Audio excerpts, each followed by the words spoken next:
Coming up, we're going to be talking about the final Beauty and the Beast trailer, the just revealed runtime of the film, and what that means about the final product, possibly.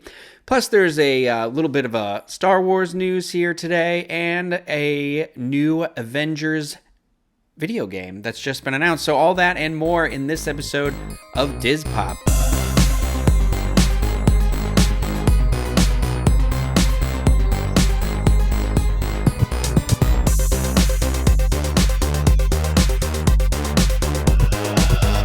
Diz Pop is brought to you by Dreams Unlimited Travel, experts at helping you plan the perfect vacation. Be sure to visit them on the web at dreamsunlimitedtravel.com. Well, hello, everybody. I am your host, Ryno Clavin. Welcome to the show. Yes, if you are watching this, you can see behind me, I do still have my Christmas lights up, and that's because I refuse to take them down until Stranger Things Season 2 comes out. I'm just channeling my inner Joyce. I've said it repeatedly, and I'll say it again and again. They're not coming down. I'll tell you what I told Eli. Anyway, welcome to the show, guys. We got some news, a little bit of a news show today. Got some interesting stuff to talk about. So let's just dive right in. I'm not sure if you've seen it yet because I don't talk to everybody who watches or listens to this show. But if you leave me comments, I will try. So first of all, there was a brand new trailer that was released, as well as the runtime. So I know some of you might be like, runtime, who cares? I just want to see the movie. But Fandango posted that the runtime for this newest film, it's 123 minutes, so that's 2 hours and 3 minutes. Now, the thing is, the original movie is only 84 minutes long. It is an animated feature. It keeps the plot light and brisk and good for, a children's family film and stuff like that. They're usually around that runtime anyways. But that's a 39-minute difference, and that's a lot, especially in the case of an animated film. That's almost half of another movie. So it's interesting to me, considering the marketing has been so focused on how alike the two films are. I mean, this newest trailer is like pretty much, here's our film, scene for scene for scene of what the original film is. So I don't know that it. Not worrisome, but it's kind of like maybe they're saving it as a surprise and they're keeping all that original content hidden away, which is cool. Which is cool with me. I like being surprised in movies. I don't like to know too much these days. I like more of a tease than a straight up, here's the movie, plot for plot. And if this had not been a remake of one of the most beloved animated classics of all time, I'd almost be annoyed at how much they're laying the plot out. But it's basically like, I think they're really shoving it down your throat. Like, this is a live action version of the animated classic that we all love so much. So everybody come see it and chill. So I'm assuming that maybe we're going to see a little bit more of the Beast and Belle's like love story, which is kind of just a sort of a montage in the original. So I think in this one, we're going to get a little more of those scenes. And then maybe a little bit more of the father's backstory. Like maybe we'll see him as an inventor and perhaps he like tries to push an invention that fails somehow. I just feel like Maurice, when it's played by Kevin Kline, he probably has a little bit of a bigger part. You'll excuse me for looking away from the camera if you're watching as well, because I'm just reading my notes over here. But yeah, if you have not seen the final trailer, it's good. It's right along the lines of the other ones. It doesn't include any singing from any of the main cast, which has me, I don't know. I don't know if I should be worried about that. I don't know if that's like really what they're baiting you in to the movie with. Not really releasing any of that stuff ahead of time other than that little sample of Emma Watson singing. Or maybe it's because of the reaction to that people they don't want to show that. But you do get treated to a little bit. If you hadn't heard, John Legend and Ariana Grande are doing the title song, Beauty and the Beast, and you do get to hear that in the newest trailer. I love John Legend. I do not care for Ariana Grande that much. I don't like her very much. I like one or two songs, but the combination of their two voices together is actually, it's going to make for a good song. It sounded really good from the preview I heard, but so the newest trailer, it's basically just highlights of the movie that we already know. It starts with Belle coming out in her small town. We hear Maurice talking to her about how it's a small town, simple-minded, but simple and small can mean safe. Then we see Gaston being full of himself. Then it's Maurice on the horseback, running from wolves and coming upon the castle. Belle shows up, takes his place, learns about the flower. She tries to leave. The beast saves her from the wolves, so on, so on, so on. You get it. Now, if you watch the trailer more than once, so watch it once, get that emotional feel out of the way, and then go back and watch it again.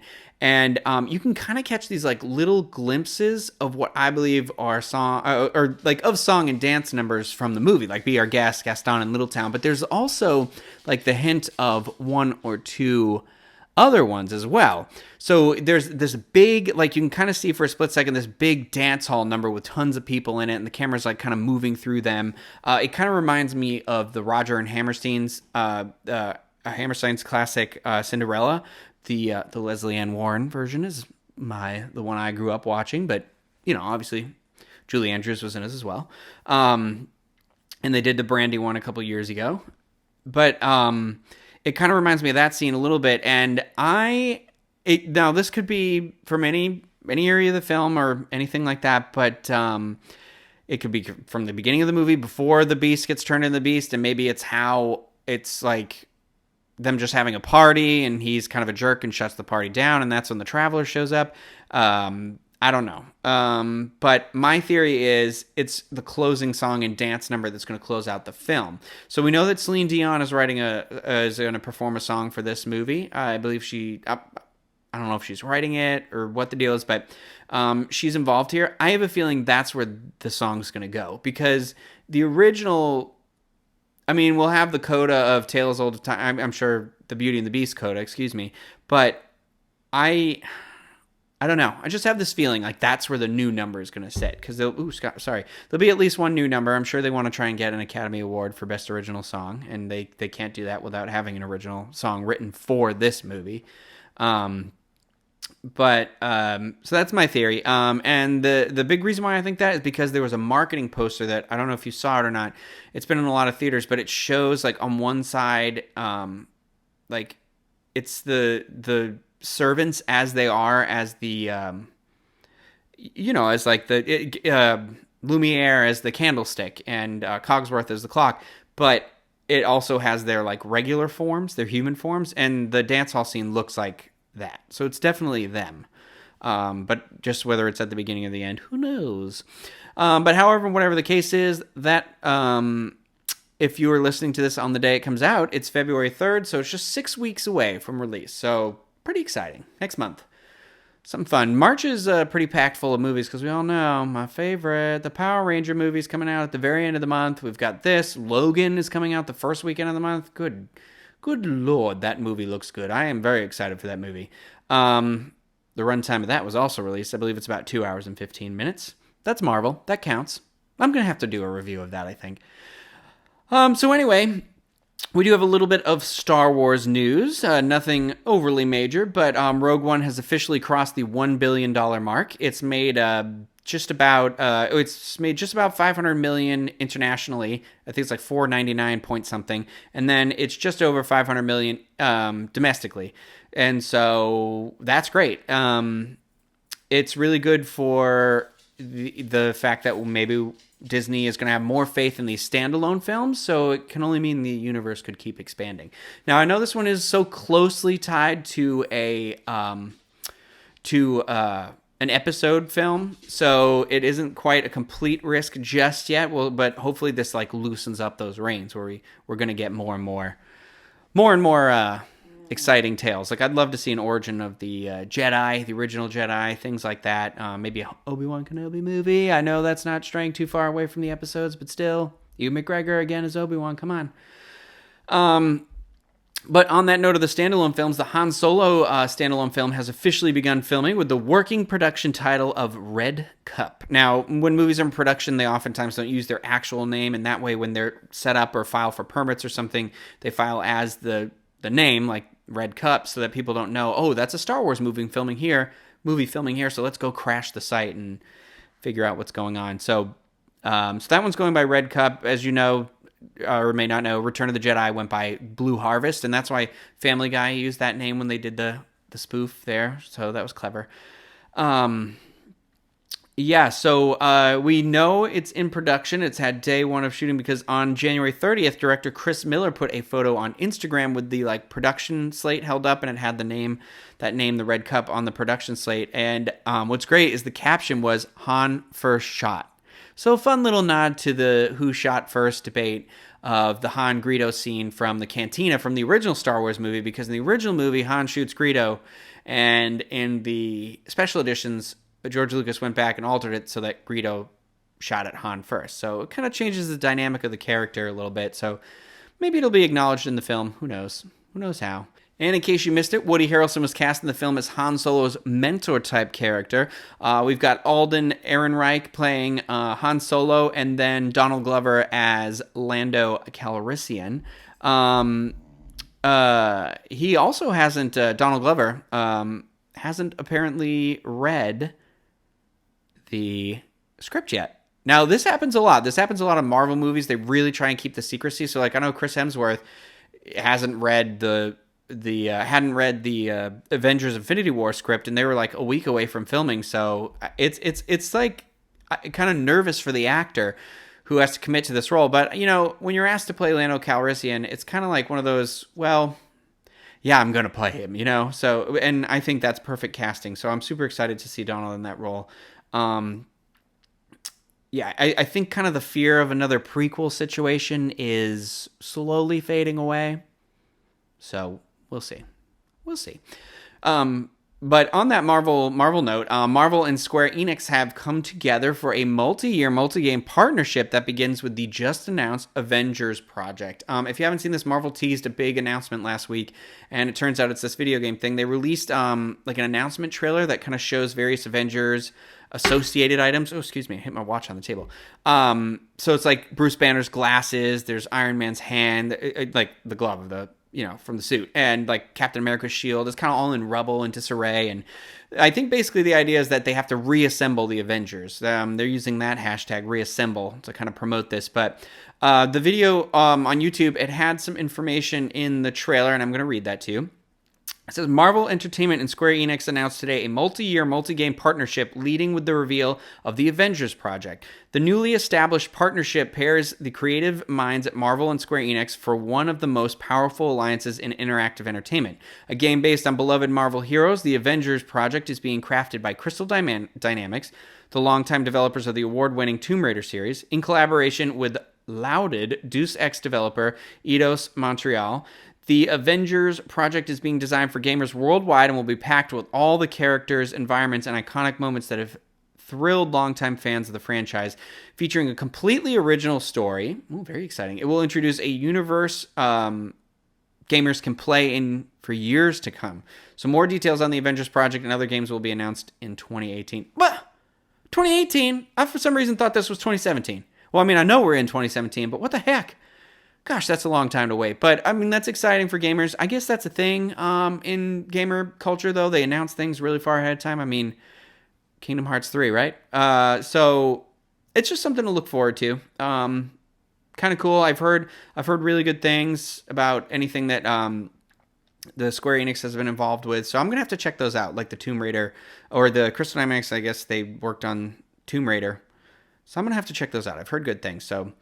but on the Avengers note, the Infinity War and its unnamed sequel have officially begun filming as well. So lots of major Disney movies in the pipeline right now. Infinity War is being made under the working title of Mary Lou. It reminds me, if you're from the Plymouth, Massachusetts area, Mary Lou, the coffee place. So that's all I can think about is everyone's running around in a pink shirt. It's being filmed all over the world and apparently shot simultaneously. So some days they're going to be shooting the first film, some days they're going to be shooting the second film. Man, that's going to be intense. But that is when they shoot films back to back like that, it's a big production cost saving thing. And it also, with a scheduling nightmare like this movie is, I'm sure, it's really going to help with that situation to just kind of get everybody's scenes out of the way. I know they're already having issues with Benedict Cumberbatch's schedule. So a stand-in is being filmed in those scenes, which then when they finally get Benedict on set, they have to reshoot any scenes where his face appears in. So it's kind of like almost like, is the other actor doing half the work? Because whenever it's his body, but sometimes, a lot of times when they film when they make movies like that, they do have stand-ins for like the back of head or side of shoulder or something like that. So this is just kind of making that a little bit more public, I guess. But they said it will always be Benedict Cumberbatch. He's not going to be CGI'd over anybody's face. So have no fear for all you massive Benedict Cumberbatch fans out there. Which Sherlock, right? It's all over now. Supposedly all over. I mean, it felt like it was a good ending. It felt like a nice close to the story. But if for those of you who are watching, if you haven't seen this, it's all on Netflix. You need to watch the Benedict Cumberbatch, Martin Freeman Sherlock series. It's wonderful. Each episode is basically a little movie. They're fantastic. But yeah, so I'm excited for the Avengers Infinity War and the sequel, because these are also going to be the first movies that have ever been completely shot with IMAX cameras. So it's going to take advantage of that, like the larger frame. One of the best IMAX experiences I've seen are obviously like Christopher Nolan films, and also Mission Impossible Ghost Protocol Brad Bird did an excellent job with the use of IMAX cameras for a lot of those scenes, and it was really rich colors. It's just, when you see it on an IMAX screen, it's just blown up and fills the whole screen, and you really get that transportation feeling, more so than 3D. I hate 3D, and so I'm really hoping they'll have showings of these movies not in 3D. I believe they were shooting with a 2D camera, so that would be great. The thing is, I think this is going to be kind of a tough movie to live up to expectations. There's a lot of really high expectations. The Russo brothers are doing this. They did a great job with the last two Captain America movies. I have faith, but I'm worried that it will be unreal expectations by the time this movie is slated to come out, which is May 4th, 2018. Not that far away. So we've got stuff to look forward to, positive things to look forward to. Thank you. Now, before we wrap up, we got a little bit of Pixar news here. I know we're never talking about Pixar, it seems like these days. But Pixar has a new 6-minute short titled Lou that's going to debut before Cars 3. I love the Pixar shorts. I love Disney shorts. I love I don't know, they're really cute. The one, oh my gosh, I'm so sorry. I can't remember the name, but the one about the bird that was before Finding Dory is obviously nominated for an Academy Award this year. But this one, Lou, the short tells the story of an unseen creature in a lost and found bin where he watches over the playground. His watch reveals kids being terrorized by JJ, the class bully. The monster Lou, they showed a photo, and he's really cute. He's got these like baseballs for eyes, and they're kind of like, it looks like a hoodie or some sort of red shirt or something, is going to be like the body. But a movie about bullying from Pixar, it seems pretty perfect for the moment. So I'm really, really looking forward to that. They did a great job with their short films. I also was reading a little bit more about it, how it was going to tell kind of both sides of it, about how bullies are often the ones that are the most isolated and afraid. And so it's going to be good. They make wonderful, succinct little short films. I love an original Pixar as well. So that's going to debut in front of Cars 3, which comes out June 16th, 2017. Still don't know how I feel about Cars 3. I mean, it looks better than the last one, but I'm going to watch them all again. I've seen the first one. I haven't seen the second one. I'm going to watch them before the newest one comes out. For you guys, the things I do. But yeah, so that didn't take as long to talk about everything as I thought it was going to talk about. I forgot to mention in the Star Wars area, in case you didn't catch my other video or you haven't heard in the millions of news outlets, they did release the title for the newest Star Wars film. It's called Star Wars: The Last Jedi. And you can check out the video I did on YouTube for that, on youtube.com/disunplugged. And I talk about, it's also on the audio feed too, but I talk about just like what that title could mean, all that stuff. But it's exciting. I don't think a trailer's coming out for that until Star Wars Celebration. I think they need to have a big bang sort of a thing for that. And so I don't think people pressuring for a trailer, I don't think it's going to happen until April. It's going to be the same marketing scheme that's kind of worked for Rogue One. They're going to do that for this one. And I'm assuming all future installments of Star Wars films as well. It does pretty well for them. Yeah, so that's it. I'm thinking of maybe next week doing sort of a segment about Pixar Easter eggs, since we don't really have a lot of Pixar news and we haven't talked about that much, and I want to show that a little bit of love. So I was thinking like we could just go through each one of the films. I might be able to get my friend Amber. No promises, but she is my go-to Pixar expert.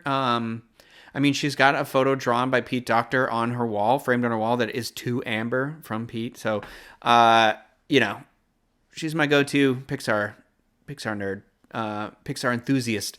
And so I'll see if I can rope her into doing that. She likes doing the show. So, I think that would be really fun. If you guys have any ideas for like things that you want me to do, that you'd like me to see, that's even outside of the Disney, Pixar, Marvel, Star Wars segment, let me know. Tweet at me, Dizpop Show. Let me know in the comment section below. Like I said, there's some stuff in the works for Stranger Things. So I know a lot of people wanted to see more of that. So there's going to look back at Stranger Things season 1, and we'll be doing something fun for the second season premiere, which is hopefully sooner than later. I know they're filming it right now. Way to go. They got some awards, I believe, at the SAG Awards the other day. Shows that you think people might be interested. We'll try and start dipping into the video game arena a little bit too. That one's a little harder to do because it's harder for the folks that are listening to the show. And also, involves not to complain, it involves a little more work, like video capturing and then getting it right. But I'm working on sort of a format that maybe we can do it as a little bit of a stream or something. I'm not sure yet. I like to give myself, new projects to do. You can hear my dog Rocket over here. He's begging for attention today. Yeah, in the Doctor Who news, anybody a Doctor Who fan out there? Peter Capaldi is apparently leaving the show after the new season that's supposed to debut at some point this year. I believe in the April, maybe. The guess is the Christmas season he's leaving, and that's when we get a new showrunner. So it'll be another kind of massive reboot like it was when David Tennant left into Matt Smith. So I'm excited for that. We could talk about that when that gets closer. That'd be fun. Maybe like our favorite Doctor Who episodes. I'm going to take a look at the Batman Lego movie. That's on the cards for the future. Let's do Logan for sure. Movies that we're excited for, but like, tell me other stuff that you want to hear about. I'm just curious. It's hard when it's like slower weeks. I know we're about to just like jet forward into tons of stuff, but I need a project. I think we need another arts and crafts video too. So we'll get some of those going in the works and everything and all that jazz. So I think that'll do it. I'll stop rambling for you guys now. I'm realizing now how alone I am here, but it's good. It's nice to have it go in and out. I think we're going to do a field trip episode too. It's been getting a little stale just being at my house. Like, why am I just here in my house all the time? We should go to the comic book store. We should go out and like look for other stuff. Yeah. So that'll do it for this week. Until next week, I hope you guys enjoyed listening. Like I said, leave me the feedback on this video. Tweet at us, Dizpop Show. We got the Instagram. We got the Facebook. We got all that stuff. Let me know what you want to see, what you want to hear about. And until some other major movie thing comes out, that'll do it for this episode of Dizpop.